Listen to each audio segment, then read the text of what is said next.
O vídeo de hoje já começa com uma pergunta: qual é a receita para que a sequência de Titanfall seja um sucesso? Bons gráficos, otimização, gameplay fluido, adicionar uma campanha com uma boa história, rodar em qualquer máquina? Bem, se forem esses os seus quesitos, muito provavelmente o jogo que analisaremos hoje vale conquistar. O que podemos lhe adiantar é que a Respawn fez um trabalho primoroso que nem o jogo original conseguiu, tanto no quesito do conteúdo quanto da performance. Imagine a possibilidade de jogar em 1080p suavemente com uma R7 360 ou em 4K 60 fps como a Fury X e ter uma baita qualidade visual com pouco impacto no seu hardware. Esse é o caso de Titanfall 2, que vai ter a sua análise de performance aqui no PC Facts.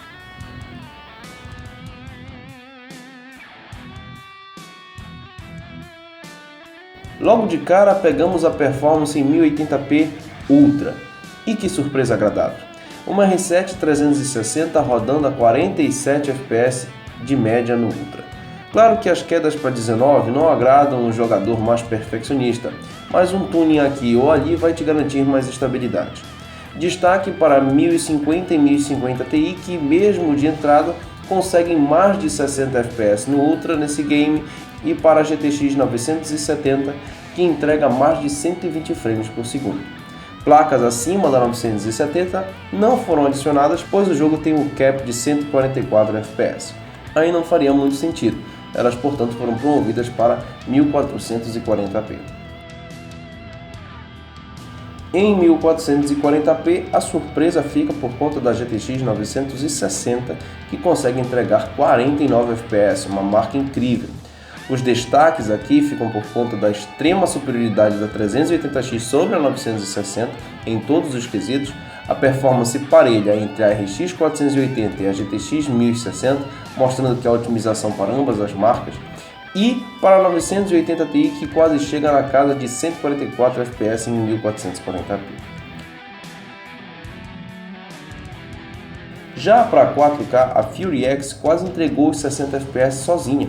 Destacamos aqui a distância entre a 980 Ti e a GTX 1080 e as quedas bruscas na Fury X por conta da demanda de VRAM para a resolução, algo que não foi problema em 1440p.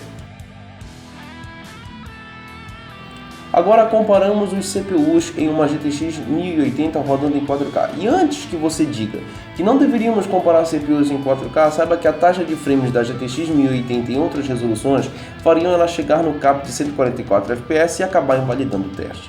Só nos restou testar em 4K. A diferença acaba não sendo expressiva, sendo a performance do i7 5930 a mais estável e a do i7 6700K a menos estável. Sentido não faz, mas a verdade é que isso pode ser algum glitch com o HT da sexta geração, já que somente o i5 chegou perto dos 50 fps de quedas bruscas. Ainda falando de CPU, aqui consideramos o uso de CPU em uma RX 480 e uma GTX 1060, rodando basicamente a 90 fps em 1440p.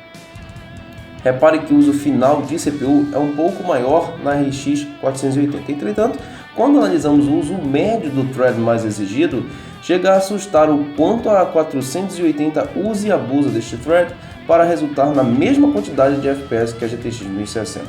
Se compararmos o uso de todas as threads lado a lado, vemos que a GTX 1060 consegue distribuir melhor seus draw costs pelos núcleos lógicos do CPU, enquanto que a RX 480 usa 50% do thread de um i7 5930K. Fica fácil de ver que nesse cenário, um CPU com IPC baixo teria grandes dificuldades de manter os FPS com essa placa. Por fim, analisemos o uso de memória na GTX 1080 em 4K. No cenário mais exigente, a placa demanda entre 4,6 e 4,8 GB de memória de vídeo, menos de 6 GB de RAM do sistema e praticamente nada de memória compartilhada. Algo bem leve para o sistema, mas um pouco exigente para as GPUs, apesar de ser em 4K. A conclusão que chegamos é que poucas serão as pessoas que terão dificuldades para rodar esse game.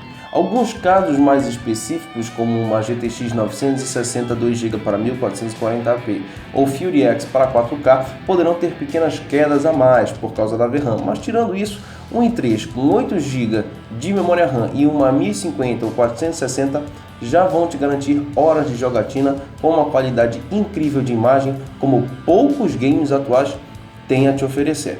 Se vocês curtiram o vídeo, larguem aquele like, visitem a gente no Facebook e no Telegram. Um grande abraço e até a próxima!